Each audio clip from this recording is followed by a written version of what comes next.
What's up, everybody? Welcome to Tour Junkies After Dark. I am in the dark because I am traveling. I'm on the road for my real job, and I'm in a dungy hotel room.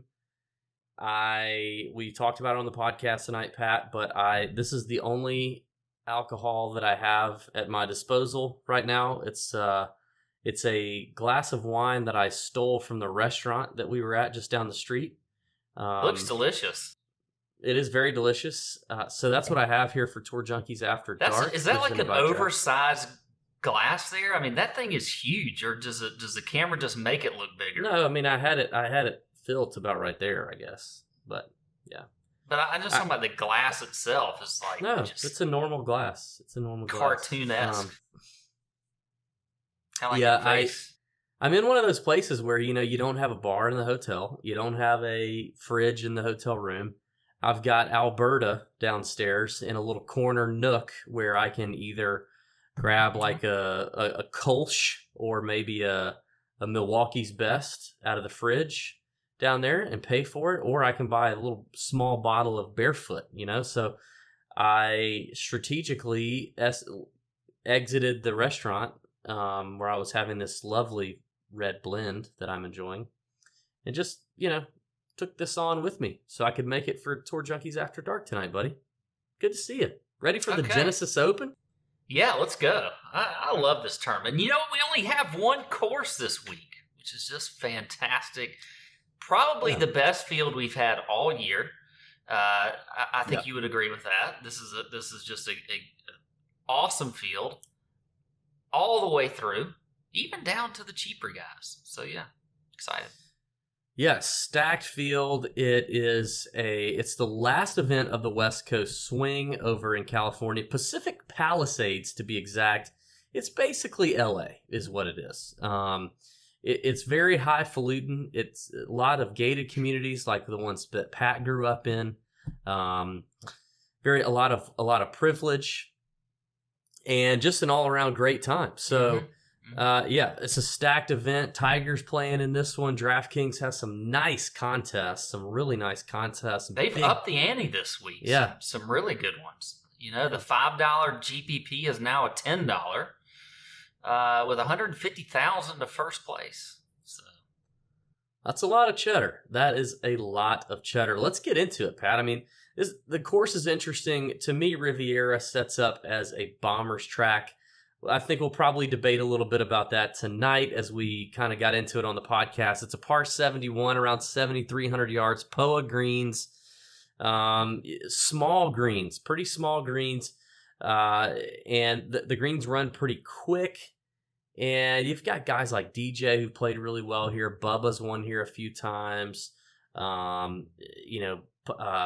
Tiger's never really played all that great here. It's kind of weird. It seems like an event that should suit him pretty well, but he's never really played that great here. Missed the cut here last year in 2018.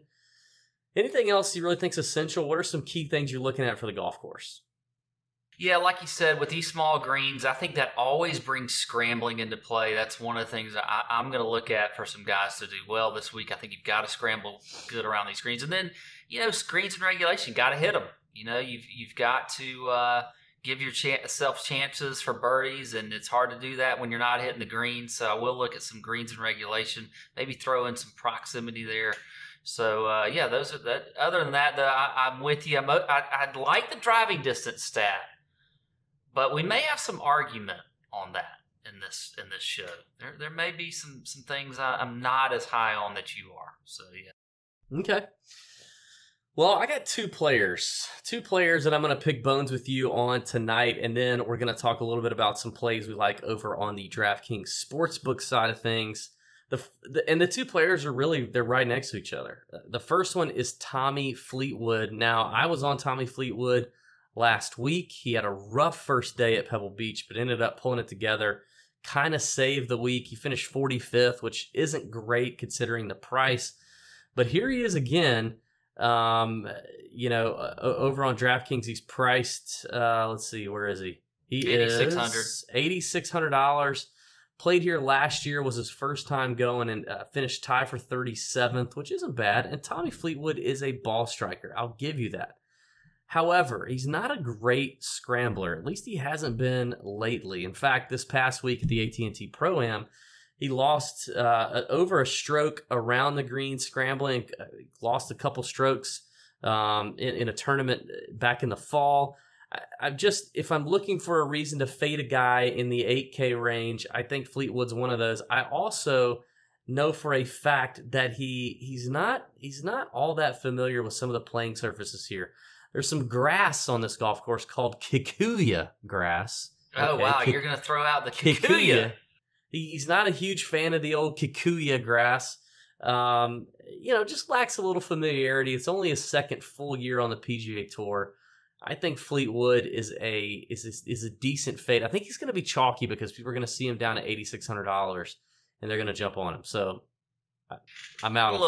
Look. Here's the thing, and he may be chalky, but if you were on him last week, I don't think you can jump off the bandwagon just yet. I think he checks the box in driving distance, which you like. He's also, he's always been a great ball striker. And typically he is a good scrambler. If you look at over his last 36 events, so not just picking off events here and there, he's in the top 10 in scrambling, so in the field. So, I think overall, that's what I'm looking at. I'm not looking at one event here and there. I think he had a bad week last week, and I think that I'm going to just chalk it up to that. I think he could. This is a guy who's a world-class player. He should be able to play this course well. His first time around, he did finish, I think, in the top 35 last year. This course does take some experience, so he's got that under his belt. He did not have it last week. He had not played the Pebble Beach at all. At least here, he does. He only has 1 year. He only has 1 year of experience. Yeah, but you can learn a lot in 1 year. It's just like the Masters at Augusta National. You can learn a ton in 1 year of playing the course. So I think he's going to improve on that. So I like that $8,600 price range for him. I think he's a great play. Like I said from the start, if you were on him last week, don't jump off the bandwagon. Stick with him. I think he's gonna pay out for you. I think what everybody wants to know is what the hell is pickleball, because we're reading you your like shirt, that, huh? And it must be some privileged country club sport that none of us get to play. Well, let me tell you, pickleball is the fastest growing sport in America of people over the age of 50, which I haven't quite hit yet. But pickleball. Let me just tell you something. Google pickleball, and it's a good game. Get some exercise in there. It's kind of a cross between tennis and like ping pong scoring. But yeah. Okay. Mm-hmm. This was the Palmetto Pickleball Invitational. I finished third, by the way. Well, that's because you're beating up all I won a medal. You're beating up all the old people. You're gonna have to wear the medal next week for the show. I'll see if I can find the medal and wear it for you. You're beating up on all the 50-year-olds. A couple years ago, you were a spry 40-year-old, right? Typically I like to change my shirt before the TJ After Dark. I usually wear my casual shirt during the podcast, and then I switched my shirt actually to look a little nicer, but I forgot to do it this time. There's all kinds of other things I was trying to think about, players that you were going to bash me about, odds, I had to look at the odds and everything, and it slipped the cracks, so I wore the Palmetto Pickleball shirt. Tragic. All right, the next guy that I'm going to give you a hard time on is Kuchar, and to me, I get I like Matt Kuchar. I'm usually a fan of Matt Kuchar. I understand that his course history here is pretty good. I understand that his recent results are pretty good. He's been playing quite well. I just think from a course fit standpoint, I don't really see it. He's not a long hitter, as you just mentioned Fleetwood is. Kuchar's kind of a short knocker. I believe that the PGA Tour, the golf courses on the PGA Tour they're getting longer and longer, and they favor more and more guys who hit it a long way. So if I've got to nail you on somebody, it's Kuchar. But I'll be honest with you, all right? We're going to be fully candid here, Tour Junkies After Dark. Some weeks, I feel more passionate about bashing Pat's guys than I do others, and there was a little more sense of, okay, that's not a bad pick this week. There's no JB Holmes picks that I can hammer him for. So for Fleetwood and Kuchar, it's just a gut call for me. I would rather have, it's such a deep field. There's so many good players There's just other guys around those two that I prefer to have on my team, and that's about as good as I can do. So I don't have any real, hard hitting fact after fact after fact for why you shouldn't play him. I just don't. I'm being honest. Okay, well, whatever. You're rambling on a little bit here, but let's just get down to it. Maybe the pickleball shirt is intimidating me a little. Yeah, I feel like it's throwing you off. But here's the thing, David. There is more to golf than just driving the ball long, just hitting the ball far. Hit ball far. Yay! I'm going to make birdies because I hit the ball far. Listen, there's more to it than that. You got to hit greens. You got to putt well. You got to scramble when you don't hit the greens. There's so much more to it. Look, I know that DJ's done well here. I know that Bubba's done awesome here. He's won here 3 times. Yeah, they're bombers. To me, that kind of skews all the stats a little bit. And I think if you look at it, this still, when it comes down to it, is a course where you've got to be a ball striker. You've got to do other things besides just drive it well off the tee. And Cooch, I mean, he fits the bill there. He's top 10 in the field in greens and regulation. He's top 15 in scrambling.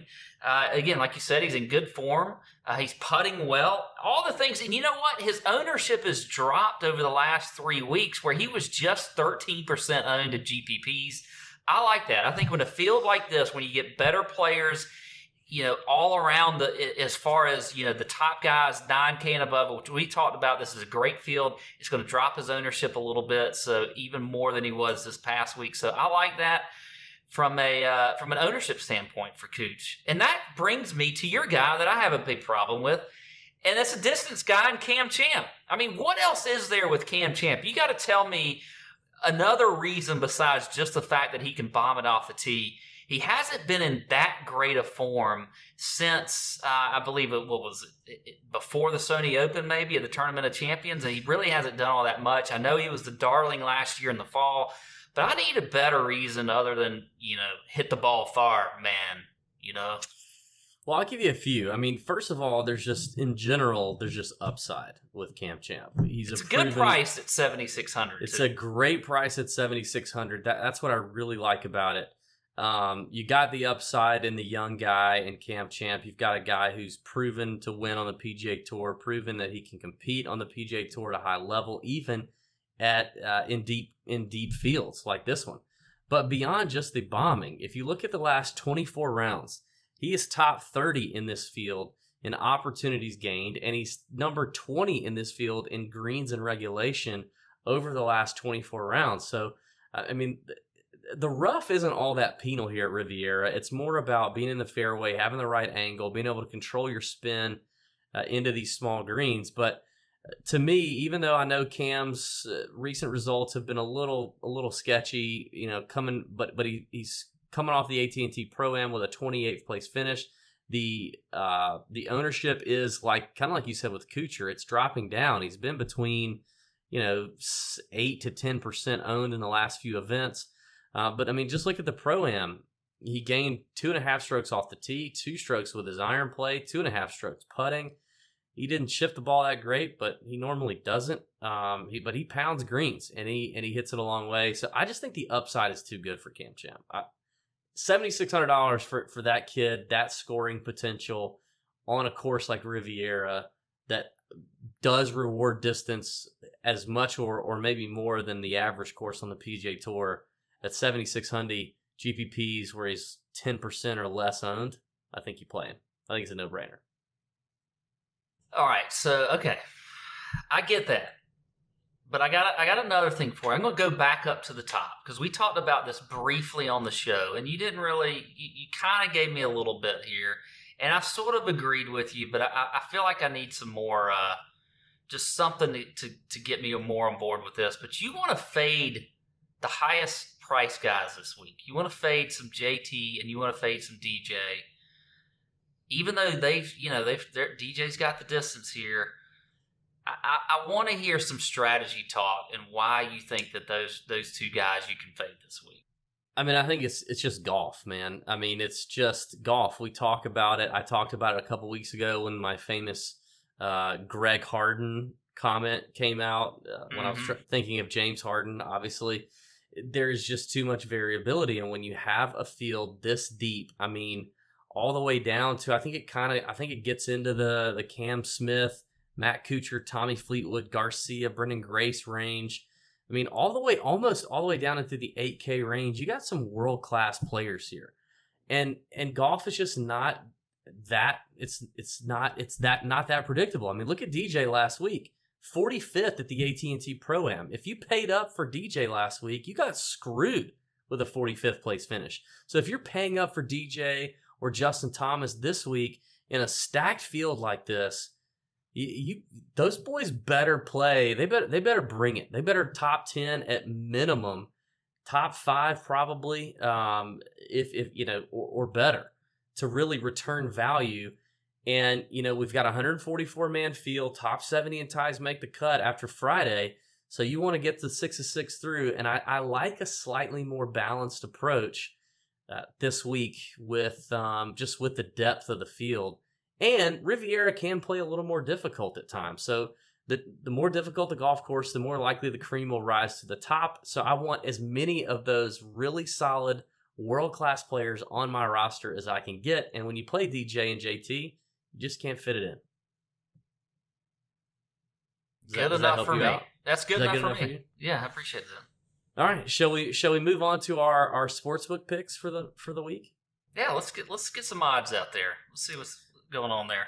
All right, DraftKings Sportsbook plays of the week. I have 4 that I like. One of them I mentioned already, and that's Cam Champ at 80 to 1. Again, it's just upside. I mean, 80 to 1. The kid's already won on the PGA Tour. He's a proven guy. I don't know. I'm gonna play him at 80 to 1. The longest odds that I have this week, and you know I like to take the long shots, at 145 to 1. Harold Varner III. I love that play. HV3's coming off a really solid play, solid finish, top 10 at the Waste Management Open, where he could have actually played a little bit better. But tee to green, Harold Varner has been on fire in recent form, as well as if you look over the long term. He's a great course fit for here. This is his 5th time playing Riviera. He doesn't have great finishes, but he's doing pretty well for himself. So I think that's a really nice spot to put a half a unit on, maybe. Oh, you're gonna throw half a unit? Okay. Did you get educated on units last week, Pat? Did you brush up? I think I'm all good on my units. And okay. Hey, I threw a unit on Phil Mickelson last week, like I mentioned on the show, and it worked out. So same. We hit a little Phil Mickelson love. There you go. If anybody listened to that, there you go. I got 2 more at 45 to 1. I'm a big fan. I know you are too, of this guy, Cameron Smith, the Aussie. Really likes Riviera. He's on record talking about how much he likes Riviera. Hits the ball a long way. Great long iron player. Really great scrambler. I think this is a fantastic spot for him. I like him on DraftKings in terms of DFS, and I like him at 45 to 1 on the sportsbook. And finally, at 33 to 1 and 9,000 on DK, Patrick Cantlay. I like a little Patrick Cantlay. Withdrew from the AT&T Pro-Am before the tournament started, citing an illness. Who knows what's going on? But Cantlay's a ball striker. Played here last year, finished 2nd. He's a California kid.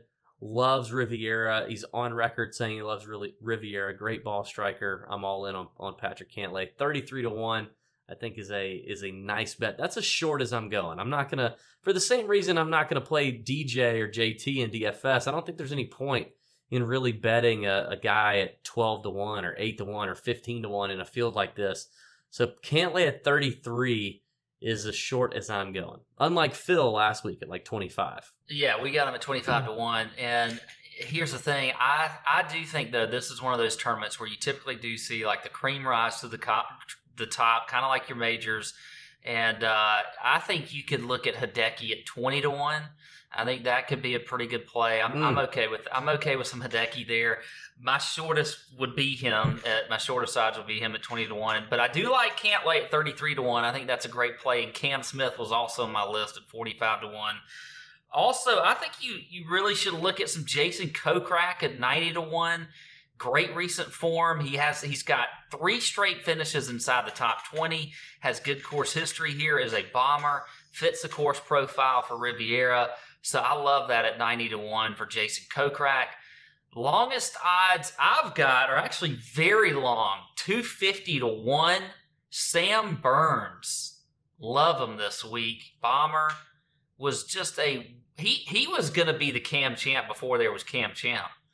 So I think Sam Burns is throw a quarter unit on him, or maybe a fifth of a unit on some Sam Burns. Ooh, how big is your unit though? I don't know, $1. Throw 20 cents on them. No, I think that you could throw a few bucks on them, and but I'm really strong on I like some Hideki at 20 to 1. That's my favorite play this week.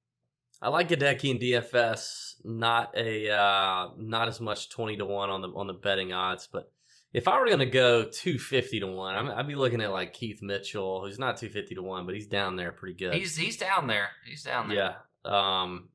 Okay. All right. Good stuff. Good stuff. Not as much vehement disagreement and hatred and vile on this week's Tour Junkies After Dark, but stay tuned because hopefully next week we'll be right back at it and we'll give it to you. We got the WGC Mexico, where Phil won last year from Club de Golf Chapultepec in Mexico City. It's an interesting event. I think this is now the second or third year they played this event on the PGA Tour rotation. So we'll be back.